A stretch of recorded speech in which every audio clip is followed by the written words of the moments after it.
सारे प्राणियों के लिए दया का भाव हृदय में, और संतुष्टया जेन कीनवा।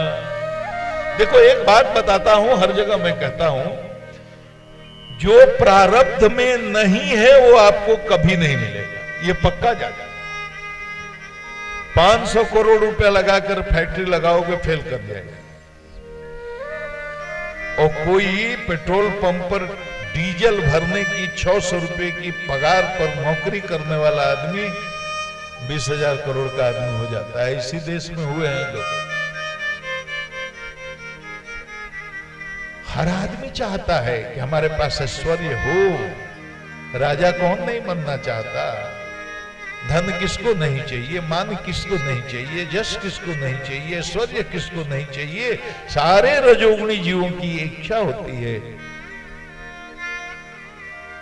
लेकिन जो आपके प्रारब्ध में है नहीं, वो नहीं मिलेगा। इसका मतलब ये भी नहीं हुआ कि पुरुषार्थ छोड़ दो। पुरुषार्थ करो। गीता में ही भगवान ने कहा, कर्म कीजिए लेकिन फल की इच्छा मत कीजिए। मां फलेषु कदाचन। क्यों? आपके चाहने से नहीं होगा। एक संत थे, आत्मस्थ जोगी थे, उनके 2 शिष्य थे। दोनों को दीक्षा दिया, मंत्र दिया, कहा अपना कल्याण करो। प्रारब्ध की बात। एक किसी मठ के महंत बन गए, एक विरक्त सन्यासी बन गए। विरक्त सन्यासी जाकर के जंगल में रहने लगे, एक कुटिया बना ली और कंदमूल फल खाते हैं और 24 घंटे भगवान का ध्यान करते हैं, साधना करते हैं। दूसरे जो भक्त थे वो मठ में बन गए मठाधीश। अब वहां हजारों गायें हैं, हजारों सेवक हैं, हजारों एकड़ जमीन है, तो वो तो घी खाते हैं, दूध खाते हैं, मक्खन खाते हैं, मलाई खाते हैं, शरीर हो गया ऐसा मस्त। लेकिन अंदर से वो भी जोगी हैं, पूजा करते हैं, ध्यान करते हैं।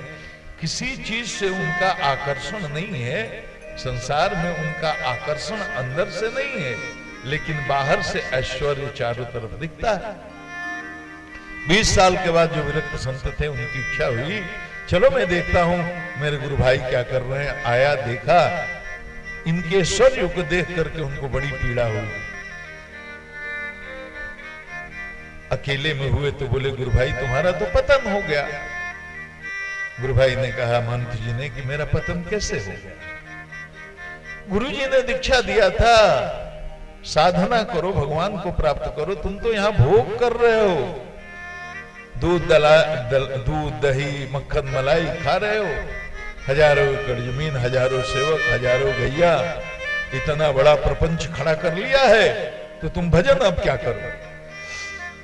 महंत जी ने समझाया, देखो भैया ये सब मेरा प्रारब्ध है, ये रहेगा, ये मेरे साथ है, मैं इसके साथ नहीं हूं। मैं 24 घंटे भजन ही करता हूं, मेरा कोई अटैचमेंट नहीं है ये जगह से, जमीन से, नौकर से, सेवक से, गाय से, धन से, ऐश्वर्य से। उनके गुरु भाई जो विरक्त सन्यासी थे बोले, अच्छा ऐसा है तो तू अभी छोड़ देगा? कहा कि छूटा ही हुआ है, मैंने पकड़ा ही नहीं है, तो छोड़ने में क्या तकलीफ है? बोल अभी मेरे साथ चलो, मैं कैसे रहता हूं देखो। बोले चलिए। लोटा कमंडल उठाए, महंत जी चल दिए। भीतर से तो उनको कोई आसक्ति थी नहीं। जंगल में चले गए अपने विरक्त गुरु भाई के साथ। विरक्त गुरु भाई ने एक कुटिया बना दी, कहा 2 सन्यासी एक साथ नहीं रहते, मेरा आश्रम यहाँ से 10 किलोमीटर दूर है, तुम यहीं पर रह करके अब कंदमूल फल खा करके भजन करो, तब मानेंगे कि तुमको संसार से आकर्षण नहीं है। वही पहला दिन बैठे, समाधि लगाए। उसी प्रदेश का राजा रात में स्वप्न देखता है कि राजा जाओ, जंगल में पहला जो साधु मिलेगा उसके शरणागत हो जाओ, अपना सर्वस्व निछावर करके उससे दीक्षा ले लो, तुम्हारा कल्याण हो जाएगा। और सिद्ध संत है।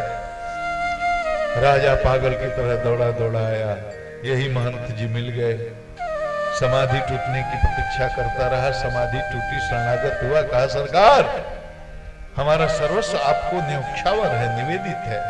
बोला तुम कौन भैया? कहा मैं इस प्रदेश का राजा हूं और मैंने स्वप्न में ऐसा देखा है, मैं अपना राज्य, धन, कोष, खजाना, सोना, चांदी, जवाहरात, दास, दासी, सेवक, मही, भूमि सब आपको सौंपने आया हूं।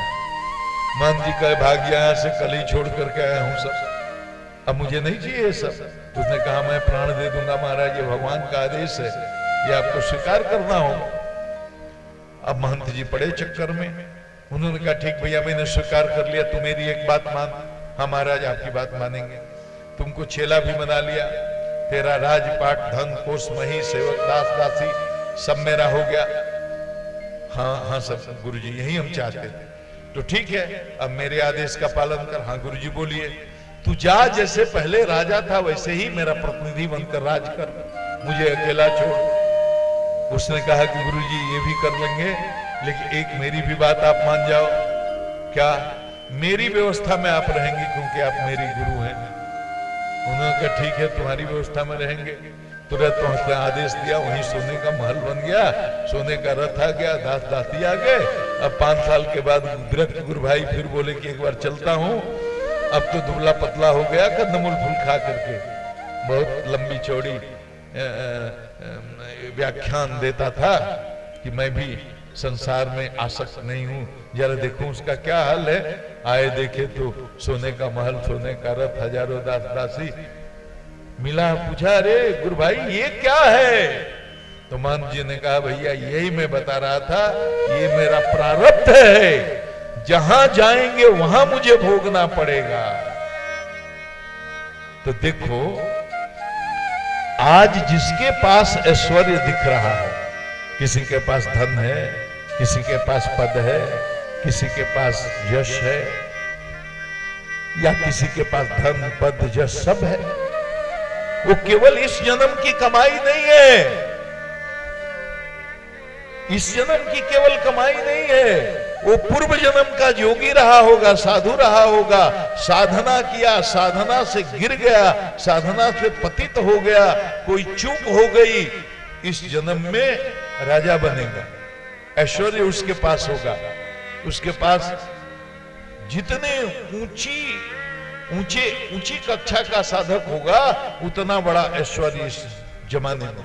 एक ही साथ 100 लोग पढ़ते हैं, सब तो IAS IPS नहीं हो जाते। एक ही माँ बाप के 4 बेटे, चारों एक ही स्कूल में पढ़े, एक ही टीचर ने पढ़ाया, चारों को एक ही सुविधा, सब कोई कलेक्टर थोड़ी ही होता है, कोई चपरासी भी तो बनता है। तो क्या कहोगे? चारों एक ही माँ बाप के हैं, एक ही साधन है, एक ही सुविधा है, एक ही स्कूल है, एक ही पढ़ाने वाला, सब कुछ है। एक बन गया चपरासी, एक बन गया कलेक्टर। तो प्रारब्ध है, इसको मानना चाहिए। इसीलिए किसी के ऐश्वर्य से, किसी के जस से, किसी के धन से, किसी के ऐश्वर्य से, किसी के पद से जीव को ईर्ष्या नहीं करनी चाहिए।